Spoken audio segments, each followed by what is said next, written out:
অভিজ্ঞতা। আমরা এই ছবিটা বেশ 12-14 দিন ধরে লন্ডনে শুটিং করেছি, লন্ডন এবং লন্ডনের আশেপাশে একটু কান্ট্রি সাইডে, এবং এইটা শ্যুট হয়েছিল নভেম্বর মাসের শেষে। ম্যাসিভ ঠান্ডা ছিল, ম্যাসিভ ঠান্ডা, এবং ছবিটা দেখলে বুঝতে পারবেন আমাকে সমস্ত লিনেন স্যুট পরানো হয়েছিল, যেটা একেবারেই ঠান্ডা আটকায় না।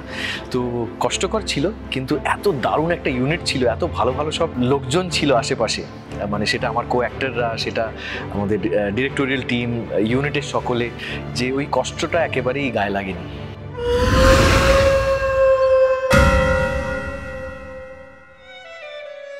এইটা একটা অভিনব প্রয়াস, কিন্তু তার সঙ্গে সঙ্গে একটা রিস্কও আছে, এবং সেই রিস্কটা নেওয়ার জন্য আমি এসকে মুভিজ এবং সায়ন্তন ঘোষালকে আমি হ্যাটস অফ বলবো। ভিক্টোরিয়ান ইংল্যান্ডে শার্লক হোমসকে আমরা দেখেছি, মডার্ন ডে শার্লক হোমসকে আমরা দেখেছি, কিন্তু এই প্রথম একটা হয়তো অন্য ভাষায় শার্লক হোমসকে নিয়ে এসে তাকে সেই ভাষার নেটিভ বানিয়ে একটা ছবি তৈরি করা হচ্ছে, অথচ একই গল্প রেখে।